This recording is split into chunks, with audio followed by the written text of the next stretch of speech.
I've got balls of steel. All right, everyone. Welcome back to the Balls of Steel podcast. I am Onyx. And I am Rumble. And we have Balls of Balls Steel. of Steel. So, Onyx. Yeah. I got something I want to talk about with you today, if you don't mind. Sure. What's on your mind? Let's talk about Elden Ring, shall we? Oh, Elden Ring. Oh, Lord. Okay. All right. I got you. So Elden Ring was a game that I was preparing you for. Because your first Souls game was Bloodborne, then you got through Dark Souls 3, and because you platinum both of those, I felt you were ready for doing Elden Ring, you know? And funny enough, for some reason, Elden Ring was already on your PS4 because my account was still on my original PS4. Yeah, and I will say, like, as weird as it may sound, I'm kind of glad because there are some things I was able to do that I probably wouldn't be able to do on my own. So, How so? well, I mean, you know, I probably would not. I probably more than likely would never have been able to play online, honestly, because things are a little bit different from how, from PlayStation versus, like, with Steam, for example. So it is all a thing. Oh yeah, of course. Now, do you remember your first character that you made in Elden Ring? Yes. First character that I made was it was a random thing because I wasn't, like, doing much of it at the time, but yeah, first character that I made was called Sir Romington. Mm-hmm. Which you ended up changing his name, actually, right? Changed his name and his look and everything. Yeah, and what did you end up changing that to? Tarnish guy. And why was he named Tarnish Guy? Because he was my attempt to bring a Doom guy into Elden Ring. Yep. See, everyone. Me and Rumble both have creative minds, but they're different little spectrums of each other. Which we'll get to me in a little while. Excuse me. So you started off with Sir Romington. Mm-hmm. Do you remember his starting class? Honestly, not off the top of my head, no. But like I remember, I just remember, like, a few things where it's like, I started off with him because I was, kind of like trying to get a feel for things before I even did, like, Bloodborne and DS3, honestly. But yeah, like I started off with him. And he kind of became my middle character for a good little while before I actually turned him into something more than just that. So, Very true, yeah. Excuse me. And then I remember my first character I ever made was I started as a prisoner class. Mm-hmm. And why did I start off as the prisoner class? Because I loved that fucking headwear that the prisoner was wearing. I was like, man, I like how that looks. And of course, I named him Era, which is Italian for rage. And his build, I didn't know what I wanted to do with him at first because I was still learning. I was still a little tater tot when it came to Elden Ring starting, but it was an interesting beginning ride. Plus my internet was terrible back then. Fuck Spectrum. I hated my damn internet. I love my internet now. It's fucking T-Mobile. I love it. Had no issue since I got it. Yes. But in the end, I remember he ended up being a meteoric staff build with Roxley. Ooh. Yeah. This was around the time where the game didn't really nerf anything yet, and Rocksling actually got me through a lot of the game. I thought about remaking that character because I did a lot of changes to him over the couple of years Elden Ring's been out. because they did so many nerfs that a lot of how I originally played Elden Ring can't really be played the same way again. Yeah. And I remember when I helped somebody out with Era in Jolly Cooperation, and someone dropped me a second meteoric staff. And it stacked with the other one, which made my gravity spell, Rock Sling, stronger. And, and that was fun. It was fun. It was funny. And when I look back at my first playthrough, man, I was such a dumbass. Like, I really was. Because I was trying to switch my brain from Dark Souls 3 to Elden Ring. Which, keep in mind, there was a lot of aspects of Dark Souls 3 and Elden Ring. But Elden Ring made them better. And I love that. Like, I have to bring up the dreaded Dark Souls 2 for just a second. Because I don't like Dark Souls 2. Which I got a feeling one day for a podcast episode, Rumble's going to make me talk about Dark Souls 2. Because Rumble's a little asshole like that. Aren't you, Rumby? Takes what do you mean takes one to know one? Man, screw off. That's what I think about your take one to know one. But Dark Souls 2 had introduced a system called power stancing, where you would have two of a similar weapon, and you would have a custom type of moveset with it. Well, they brought that in Elden Ring, but they made it better. Like, they made it so much better. And Dark Souls 3 kind of had it too, but it was more in the sense of paired weapons. So, like, for example, the most common weapon I can think about in Dark Souls 3 that was a paired weapon was the Sellsword Twin Blades. And if you press, like, one of the buttons or so, you could dual wield them. And if you press the button again, you could single wield one of them with the shield. And for Dark Soul, for Elden Ring, they kept that same system with some weapons. Yeah. But then they gave you the ability to actually dual wield anything you wanted, which was pretty nice. They also got rid of weapon degradation, armor degradation. They even gave us an idle jump button, which was amazing. Oh yeah. Which that debuted technically in Sekiro, but they brought that in Elden Ring. A lot of the what's the word I'm looking for? Level geometry in Elden Ring was very, very good. Like, you could see from, like, far away someplace you know that you'd be going to later. Yeah. And I love that. Like, still to this, yeah, like, still to this day, I wonder what would happen if we ever got, like, a sequel to Bloodborne where it was open world like Elden Ring. That would be interesting too. It would be beautiful, Rumble. It would be gothic horror, and it would be beautiful. Yeah. So if I may, real quick. Yeah, sure. What's up?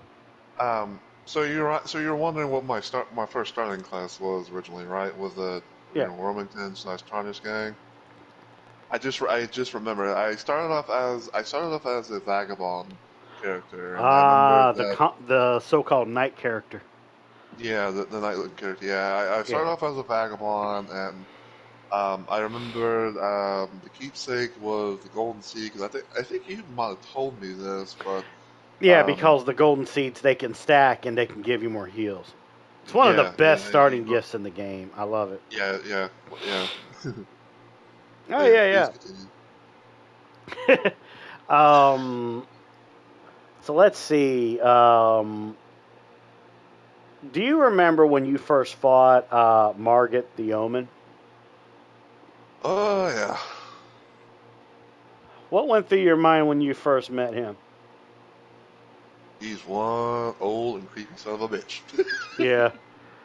Yeah, man, like, he kept talking about foolish ambitions, and I'm surprised he didn't talk about prunes and peanut butter sandwiches, and,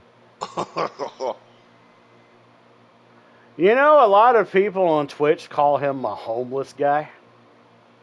I'm almost not really surprised. Yeah, even though we would never call him that because we're not judgmental people. Um, Yeah. except if it's Doom, because, you know, pinkies deserve to die. Um, and so do the imps and everything else. You know, Yep. plus cacodemons are always great for marinara sauce. Nice, good Um, old-fashioned khaki demons. yep. But yeah, you kind of felt that Margit was stronger than Godric, though. Yeah, I kind of did, yeah. Because, I mean, I remember when the game first came out. Margit was I think he was nerfed after a while, Mm. but I don't know. It's like I know a lot of people that have more issues with Margit than Godric. Even though Godric's second phase is absolute shit. With all that fire and shit, like, Like, grr. Um, yeah, yep. So it's pure and simple. I'd say, though, the easiest boss we fought was Renala.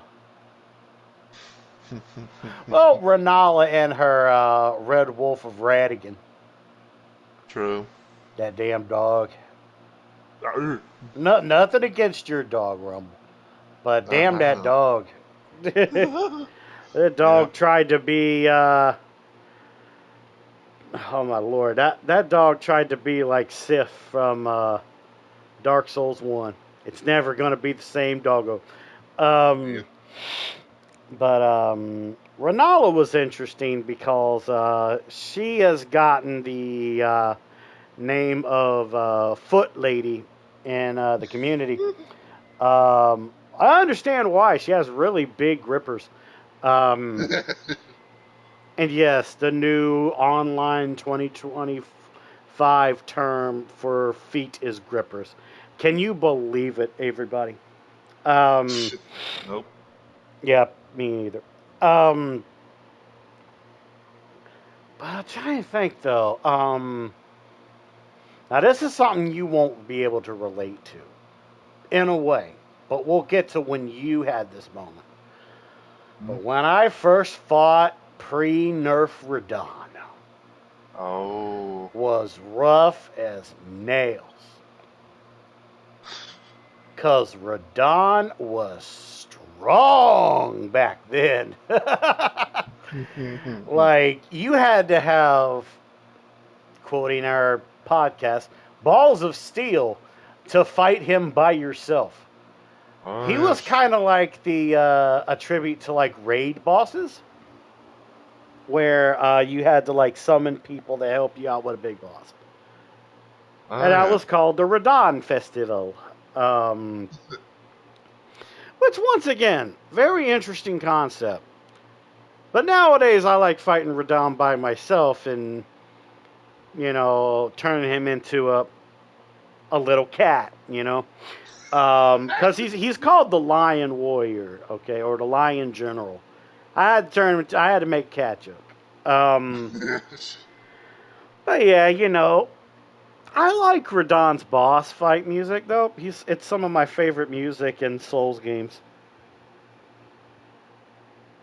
But of course, there's like a lot of side bosses that we could talk about, but it's not really necessary because some of them were just like filler bosses, especially the ones that were in like dungeons. You know, Yep. the little dungeon crawler things.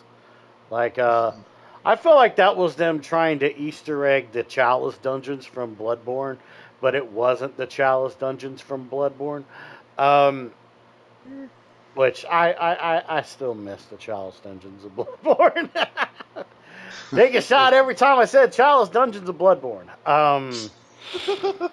You'll have to go to the hospital. Oh no. But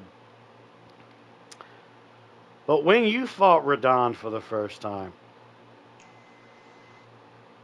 do you remember how that went?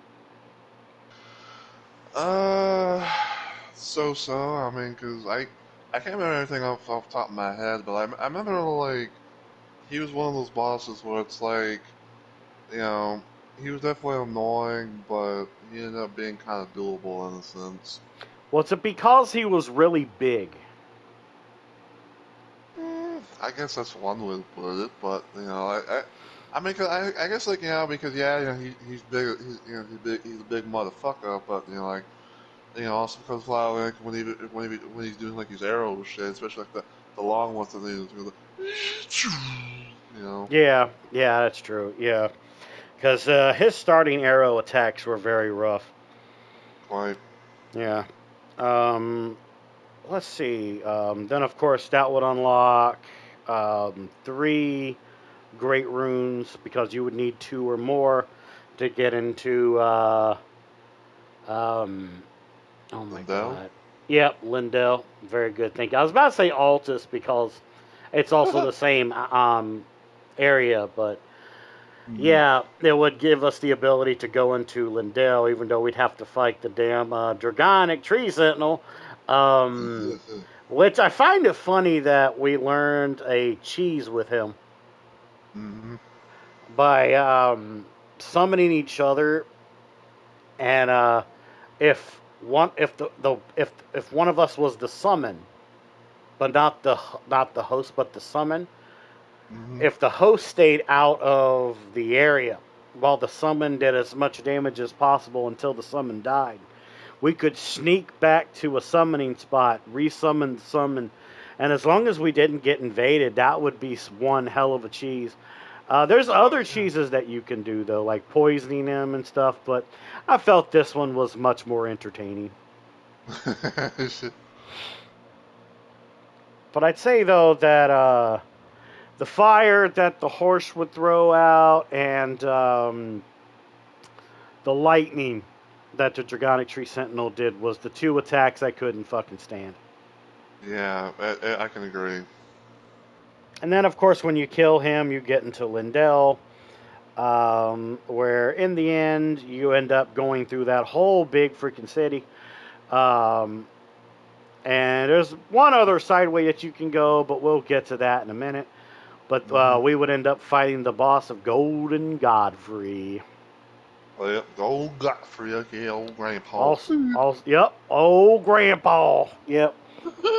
Every time that I would defeat any version of Godfrey, I would quote Brock Lesnar from WWE when he walked in on Hulk Hogan's little party get together thing he had with the Clique or whatever, and he would say, Yeah. "Party's over, Grandpa." Like I love that line, and it's so freaking nice. But yeah, I mean, he can be hard because really has resistance to almost everything. You just have to like really pummel in on him. But it's funny enough. We'll get to one build that I made once that made that very fun. But then after that, we would find out that Margit is not really dead. Dun dun dun. Oh no. And you would find out his real name is Morgott.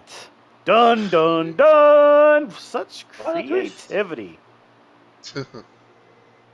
Such creativity with these names. Not. I know, right? Like from the words of Wayne from Wayne's World. Not. Which the only issue I had with him was his phase 2, where he would cough up all these weird ass geysers to come out of the freaking ground. Oh yeah. Yeah. But keep in mind, everyone, We will talk more about Elden Ring and other parts of the podcast. This is just going to be like a part one because there's so many fucking bosses in Elden Ring. Yeah. We're not going to be able to do all this in one whole part. It's going to have to be a part one. At most, yeah. But I'd say though, after that was where I felt the game was getting annoying. Mm. Because the next technical boss that you would have to fight is Fire Giant. Ho, ho, ho, ho, ho. Would you like to tell the people at home what Fire Giant is? I give him a best shot. So, Fire Giant is a giant, very big giant ass boss that's in a snowy area. It's right next to also like a thing that has like looks like a giant ramen ball that you have to go to eventually. Mm-hmm. Um, he likes to he likes to apparently ski around a lot or go on this little like sled thing or whatever the fuck it's called 'cause he likes to use that as a weapon a lot. Yeah. He's known to be a roller because I guess he's been listening to Limp Bizkit's Rolling song. Rolling, rolling, Um, rolling, rolling. What? Um, yeah, and also he's also known to do a lot of fire, but mostly in his phase two, especially whenever he transitions to it because you ended up breaking his ankle per se. his foot, yeah. Yeah. And then he like lifts his foot up in the air and he lights it on fire while roaring. You really think your gods care about your moldy ass foot? I Like, mean, oh, give my moldy foot. I'm, Yeah. I mean, if you think about it for a second, I mean, fucking, with his feet later yourself. I mean, can you be that surprised? Yeah, I guess that's a good point. Yeah. But yeah, Fire Giant is like one of the first bosses that I actually dread fighting in Elden Ring because it's a combination of his health pool with the fact that it's really hard to get to his certain weak points.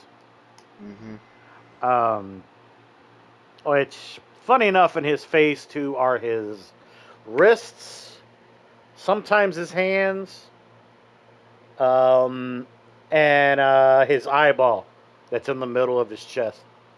Yes, 'cause he's basically like a giant, like it's basically his chest has like a fucking cyclops face. Yeah, yeah. But in terms of bosses, that's probably how we're going to stop with that part of it. But let's talk about our builds. hmm Um, I'll let you go first because you brought up Elden Ring. You talk about your builds first. Let's see. I've done quite a bit, so I say probably the one.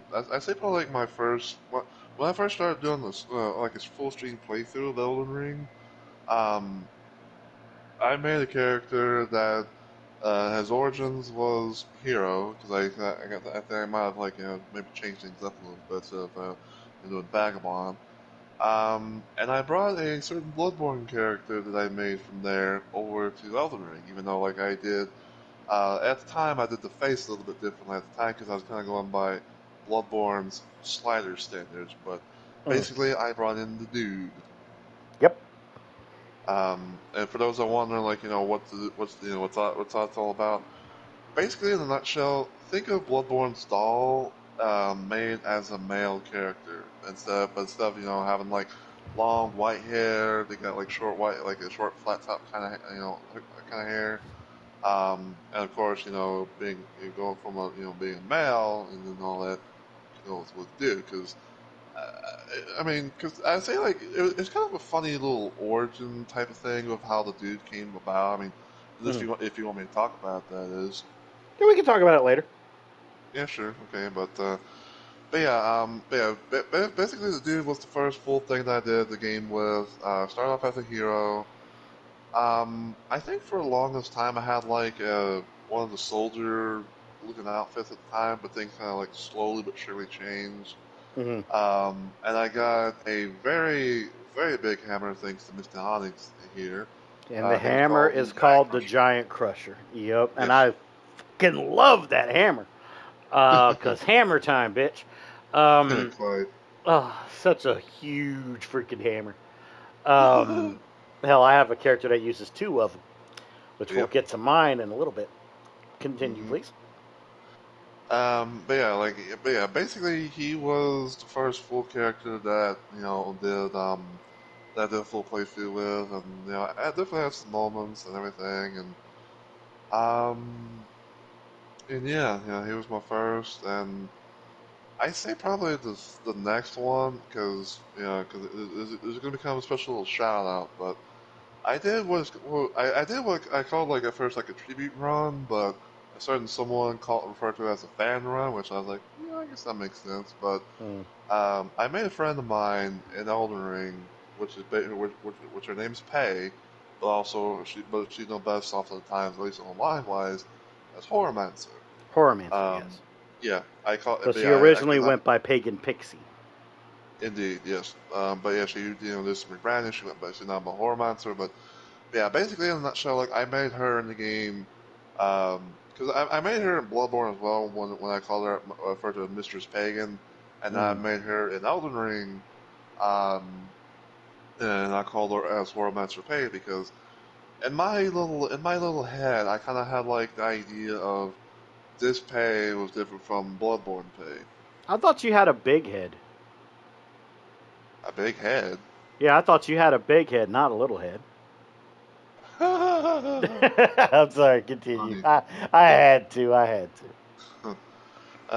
But yeah, like I make quite a few builds and everything like that, and honestly, like during when I'm not streaming, because crazy enough as it is, like I never thought I would actually be doing this, but I've actually been doing like thing where I actually would play Elden Ring on my downtime, and I think I probably like devoted more of my time to her build overall versus like all the others, where it's like I'll just get on her build, just send my summoning sign and everything out and go from there, and just yeah. Yeah, yeah, yeah, yeah. I guess I can talk about a couple of my builds. Sure. Um, my favorite one is Dirk the Dagger, which originally he used two great knives, which was the equivalent of the bandit knife. But then later on down the road, I ended up changing him into a faith build, and I ended up giving him two black knives. Because the black knives, I love their special ability, which is the destined death. Um, Yes. and I just like spamming that shit. Like, I just love spamming the hell out of that shit. And he's one of the only characters that I tend to use the most in Elden Ring co-op. hmm Because that Black Death, Destined Death, Ash of War is so useful on base game bosses. Oh yeah. Like, it is so addicting. He's my character that I'm the most addicted to using. I don't blame you. Because not only does he have that fashion, he's got that good poise, also known as non-staggering.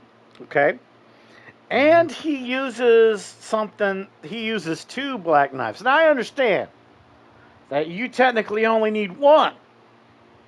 Yep. But because I'm a special little bastard, I wanted two. Because two Who's better activates than one? power stancing. hmm And two's better than one, yes. Um, Now, of course, I'd say about maybe there's like a 10% of bosses it's not good on. But that's a very low percentage versus, 90%. True. Because keep in mind, even if they're not like the strongest daggers to use physically, That Black Death, also known as Destined Death, if you're able to get that off at least once, their health is halved by 1/3. Right. And if you can kill them by the time that the effect wears off, it's not really going to matter how strong physically your daggers are. You can just spam the hell out of that thing, and it saps their health still too. Like it's so much fun. It's so fucking fun. Yes. Yeah, I definitely will agree that like that knife is definitely it's definitely been one of my favorites, especially doing the whole blade of death thing. It's like, mwah. Oh yeah, oh yeah. And then of course I got to talk about my meme, Mr. Mookie. Yes. Mr. Mookie has been a meme of my Twitch channel for a very long time. Now, what is Mr. Mookie? Well, aside from the fact that his starting lore is always exactly the same, he's a sexy Aztec warrior that has to hide his face from people because if they get a glimpse of his face, they'll fall madly in love with him and want to breed with him.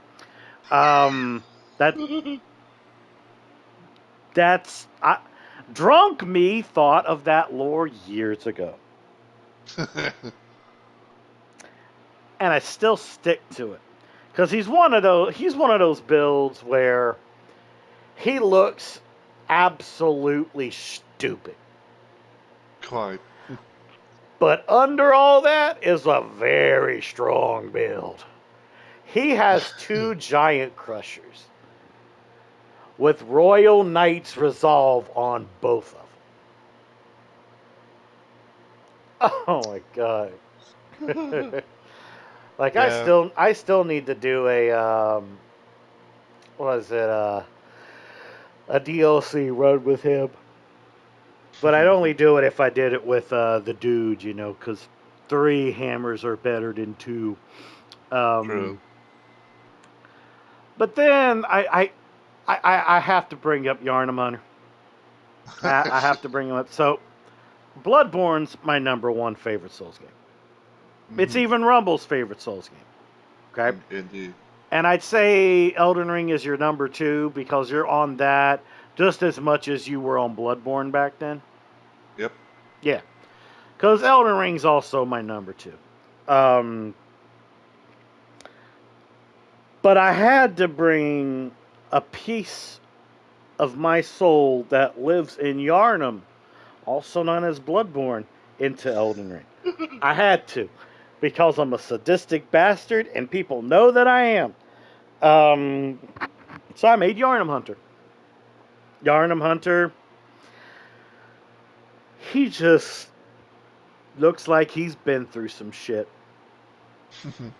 And of course, he's like my little take on what a Bloodborne hunter would look like if they escaped Yarnum and went to another part of the world.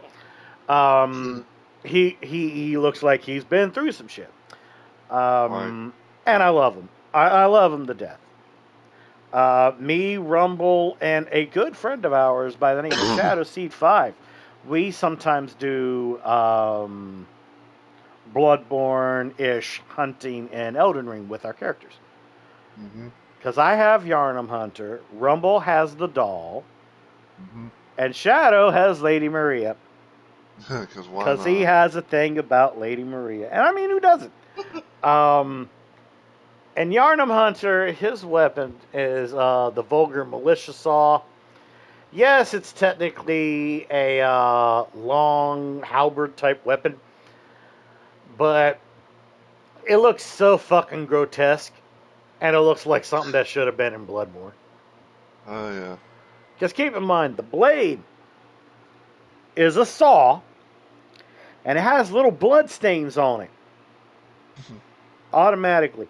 And because you can two-hand the fucking thing, it has a similar moveset to my favorite starting weapon in Bloodborne, the Hunter Axe. Oh, yeah. It has a nice little spin to win, and it's beautiful. It's chef's kiss. Chef's kiss. I'd say, though, those would have to be, like, my 3 builds that I really like to play with the most. I mean, aside from Chaos Knight, but I use Chaos Knight to invade people. I've gotten some hate mail from people too, because they hate that I spam the fucking Ash of War. I don't give a fuck about that, okay? Just simply go offline. And you don't ever have to worry about me. Or even better, over level yourself up. And you'll never have to worry about me. Just do that. I don't care. Yeah. He craves Yeah. blood. Everybody craves blood. Blood's Yeah. enough to make a man sick, said Gascoigne. Yeah. Speaking of invasion and all that, it's like, I would say like I've been kind of like so because I actually have tried to do some invasion stuff before, and Mm. I'd say like there's one thing that kind of like is holding me back from wanting to ever do like more possible invasions, and I don't know why fucking Elden Ring has this at all, honestly. Mm-hmm. So apparently, from what I've experienced is that wherever you go, whenever you invade someone, right? Mm-hmm. And let's say like you die there, whether it be like from like saying you get ganked or just one for one or whatever. Mm-hmm. Basically, in a nutshell, when you die, you lose all your runs, and all those runs are in that same spot that you got left that you left at where you died, and I honestly hate that. Why?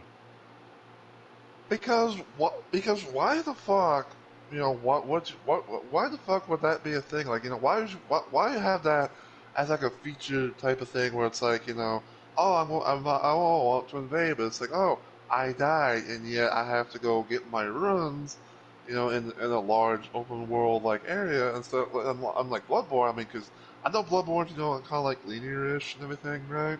Mm-hmm. But why why couldn't you just make it to where if you die there, you don't lose your shit.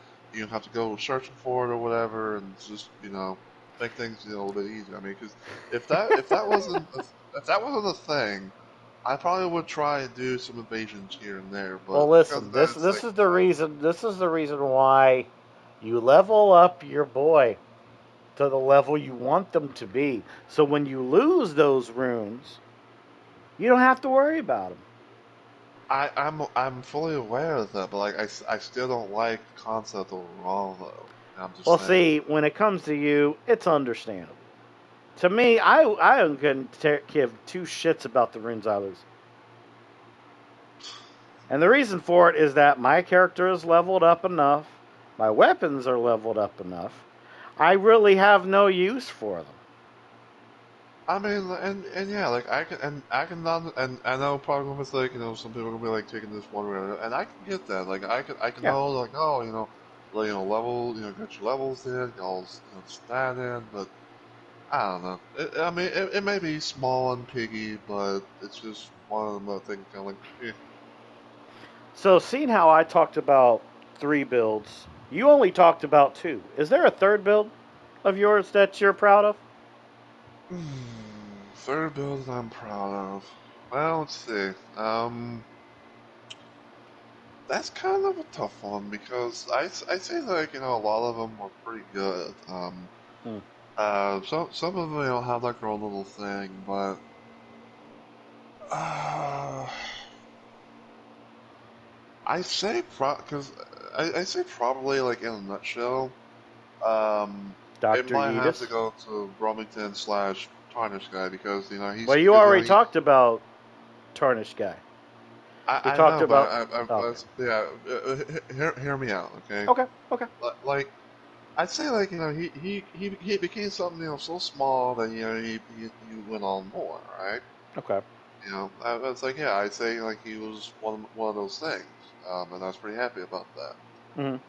Um, well, I guess if I had to, yeah, because I'm like trying to think, because this is that because this yeah, because Elden Ring is a game. that actually made all a whole lot of characters in. So Yeah.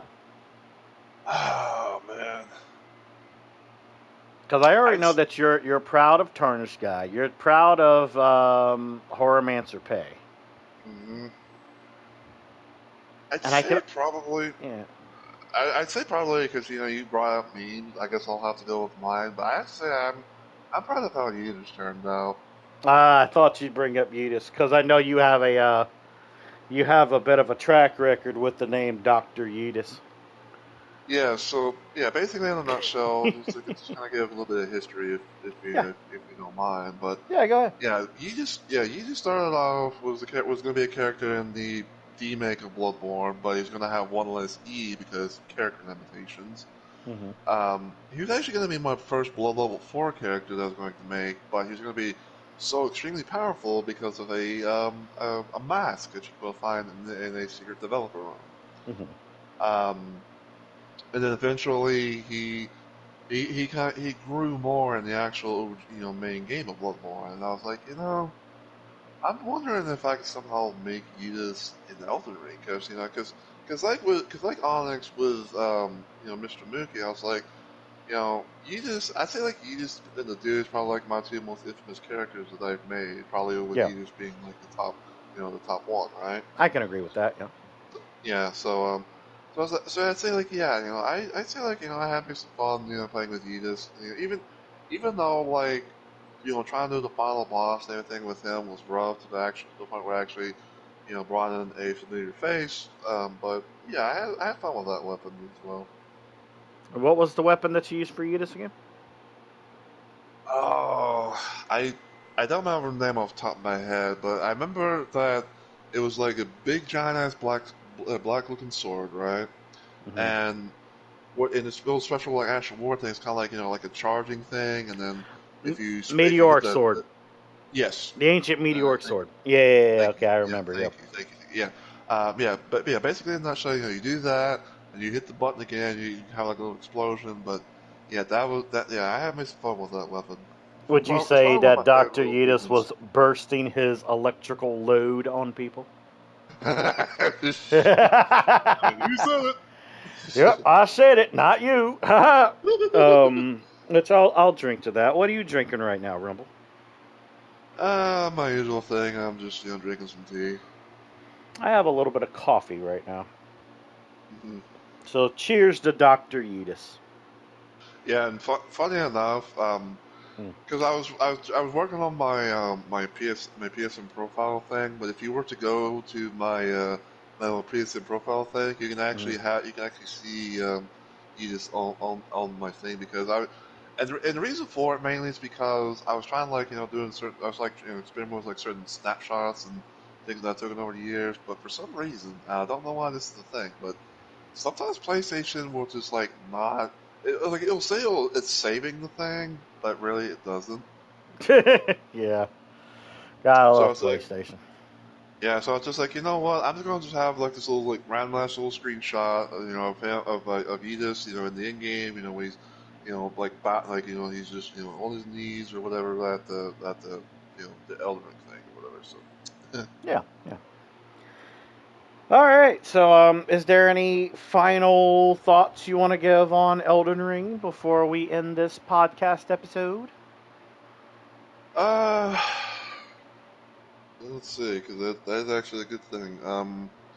I will say this, like Yeah. Elden Ring is a good game. Like it's it's definitely a good game. I don't mind the open worldness, but there are some things that could be done to make it better. But that's for another story. But other than that, it's probably been one of my most memorable moments in the entire trilogy of Soulsborne games that I played. But it's a Mm. good game, and I say if you're gonna go into it, for your first time, don't be afraid to call upon people or use what the game provides you, which is a ash summon. Yeah, the Ash summons are very, very useful. Was Like, there a beginning Ash summon that you remember liking the most? That'll be kind of our little segue to end soon. ah, favorite ashes. that's kind of a good one, honestly, because I know there's been like a lot, but I'd say I kind of like if we're talking about like beginning ashes, I'd say Yeah. probably the three doggos. I like the rot dog that you can get from Salia and Salud because it just takes like a couple bites and it can like give a boss like rot. Oh yeah, that's actually a pretty good one. Yeah. But if I was gonna choose another as well, that's a starter. Technically, the imps that you can get as a starting gift. Oh yeah, that was like the two Those fang imps. boys are funny, dude. Right? Like they just jump around like little monkeys. I think And I the actually thing started is, that one. and the thing is though, is that their little weapons though can give off bleed, so that's pretty good too. Oh yeah, oh yeah, because I'm remembering that because it's been a while, but yeah, I think I Yeah. actually remembered when I did my first full stream playthrough. I think I actually used that on the dude where it's like because I was really curious to see what that was like and everything like Mm. that. But yeah, I know what you mean. Oh yeah, it's very fun. And don't worry, the next time that we talk about Elden Ring, probably maybe like a couple episodes from now, I don't know. We'll get to like our actual favorite, ash summons. That'll be a really good one to talk about. Yeah, I mean, because basically in a nutshell, like Elden Ring is, it's a big game, so there's gonna be a lot to talk about. That'll make pretty good for some podcast episodes. Oh yeah, very much so. So Rumble, once again, thank you so much for coming here with me to talk about Elden Ring. I'm glad you brought up the subject. No problem. Would you like to send us off into the void? Well, we hope as for Onyx, we all hope we both hope you have enjoyed the podcast and everything like that. Listen to us rambling on about this, that, and everything in between. But yeah, please be sure to like this video and subscribe to the channel for more future content because even though it may be like a slow and steady process, we are going to try and get together here and there and talk about stuff that's on our minds, stuff like that. But yeah, feel free to do all that good stuff. Follow us, on our individual channels as well. From like our YouTube and Twitch and everything like that. And until we see you on the next video, live stream or podcast even. You know, take care, everybody, and we all hope you have a good week or weekend, and also please stay safe out there. Yep.